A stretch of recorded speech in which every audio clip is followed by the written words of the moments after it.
Rotatory motion जो है basically motion ही की एक टाइप है। ये बात तो हम जानते हैं कि अगर एक ऑब्जेक्ट जो कि अगर हमारे लिहाज से यानी जो हमारा फ्रेम ऑफ रेफरेंस है कि अगर मैं एक रूम में बैठा हुआ हूँ तो ये मेरा फ्रेम ऑफ रेफरेंस है और फिर उसी फ्रेम ऑफ रेफरेंस में एक ऑब्जेक्ट जो है मेरे हिसाब से अगर अपनी पोजीशन चेंज कर रहा है कंटिन्यूसली यानी मैं इसको देख रहा हूँ और चेंज कर रहा है तो वो जो है वो ऑब्जेक्ट जो होगा वो मोशन में होगा। लेकिन अब ऐसा है कि अगर वो अपनी पोजीशन चेंज ना करे और यानी जो अब मैं इसे ऑब्जर्व कर रहा हूँ अपनी जगह पे ही रहे तो फिर हम कहेंगे कि वो रेस्ट की यानी हालत में है। तो अब यहाँ पर जब हम मोशन की बात करते हैं तो फिर मोशंस जो है वो डिफरेंट टाइप्स के होते हैं। तो यहाँ अब हमारे पास जो बात हो रही है वो रोटेटरी मोशन की हो रही है कि ये इस टाइप का मोशन है कि अगर हम फर्ज करें एक ऑब्जेक्ट यहाँ पर सिलेक्ट करते हैं यानी फर्ज करें मैं एक जो लट्टू है यानी जिसे हम कहते हैं जी टॉप, अगर मैं इसको सिलेक्ट करता हूँ कि इसकी बनावट देखें तो कुछ इस तरह से होती है कि इसका जो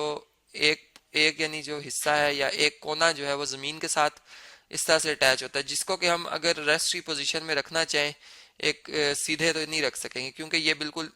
डाउन जो है वो गिर जाएगी या इस सिमत में या इस सिमत में। अब ऐसा है कि अगर मैं फर्ज करें इस पे एक फोर्स लगाता हूँ और फोर्स लगाने के बाद इसको मैं जो है वो इस पे एक मोशन क्रिएट करता हूँ यानी ये इस तरह से इसमें मोशन हुआ कि ये इसके जो पार्टिकल्स हैं इसके पार्टिकल्स जो हैं ये अपने ही यानी एक पॉइंट इसी का यानी अगर आप देखें तो ये ऑब्जेक्ट जो है वो छोटे छोटे पार्टिकल से मिलकर बना लेकिन ये पार्टिकल जो कि जमीन के साथ या ग्राउंड के साथ अटैच है इस पार्टिकल की यानी डायरेक्शन में और भी जितने पार्टिकल्स हैं जो कि एक लाइन बना रहे हैं। इस तरह से अगर हम देखें तो एक लाइन बना रहे हैं। अब ये वो पार्टिकल्स हैं जो कि सेंटर में आ रहे हैं और बाकी पार्टिकल्स इनके गिर्द गोल घूमना शुरू कर दें, इस तरह से गोल घूमना शुरू कर दें। अब ये एंटी क्लॉकवाइज यानी घड़ी के मुखालिफ सिमत में भी हो सकता है और घड़ी की सिमत में भी हो सकता है। तो ये अगर मूव कर रहे हैं तो इस तरह से इनकी जो मूवमेंट है इनकी जो ये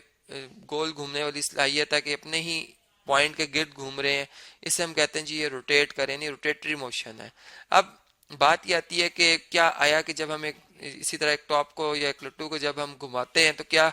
ये रोटेटरी मोशन ही होता है इसमें। तो यहाँ पर अगर हम देखें तो ये अगर इस पूरे ऑब्जेक्ट को अगर आप कंसीडर करें तो ये जो है ये ट्रांसलेटरी मोशन भी इसमें हो रहा होता है यानी ये अपनी जगह भी चेंज कर रहा होता है। ये इस तरह से ऑब्जेक्ट मूव होता हुआ गोल गोल घूमता हुआ जो है वो इधर भी इस डायरेक्शन में या किसी भी डायरेक्शन में रेगुलर पाथ पे ये मूव कर रहा होता है। तो ये इन ट्रांसलेटरी मोशन भी होता है इसमें और साथ में जो है ये रोटेट भी कर रहा होता है। तो यहाँ से हमें पता चला कि रोटेटरी मोशन क्या होता है। अब जो मेन जो इसमें बात है कि जो कि हम कंफ्यूज करती है अक्सर स्टूडेंट्स को वो ये कि क्या आया कि जो सर्कुलर मोशन है क्या ये रोटेटरी मोशन है। जैसे फर्ज करें एक फैन लेता हूं मैं, यहाँ पर ये उसका सेंट्रल पार्ट है और ये उसके फर्ज करें यहाँ पे ब्लेड्स जो है वो अटैच है। ये इसका एक ब्लेड है,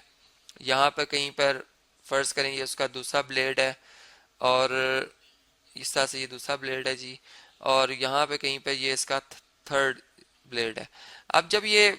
जब हम इसको फोर्स यानी इलेक्ट्रिसिटी की मदद से जब हम इसे मूव करते हैं, अब हम इसके मोशन को अगर देखते हैं तो ये इस तरह से एंटी क्लॉकवाइज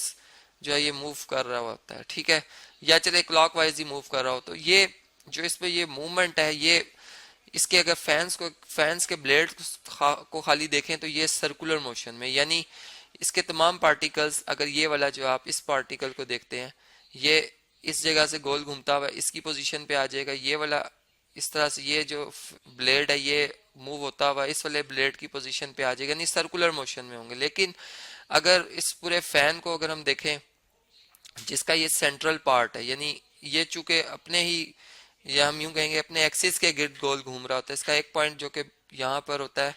वो उसके गिर्द ये बाकी पॉइंट्स गोल घूम रहे होते हैं। तो ये रोटेटरी मोशन में है जबकि ब्लेड्स जो हैं अगर हमको देखें तो वो सर्कुलर पाथ में मूव कर रहे हैं। तो इस तरह से जो हम यूं कह सकते हैं जो सर्कुलर मोशन और रोटेटरी मोशन में फ़र्क है वो सिर्फ इस चीज़ का है कि सर्कुलर मोशन में जो बॉडी होती है वो तमाम की तमाम मूव कर रही होती है जबकि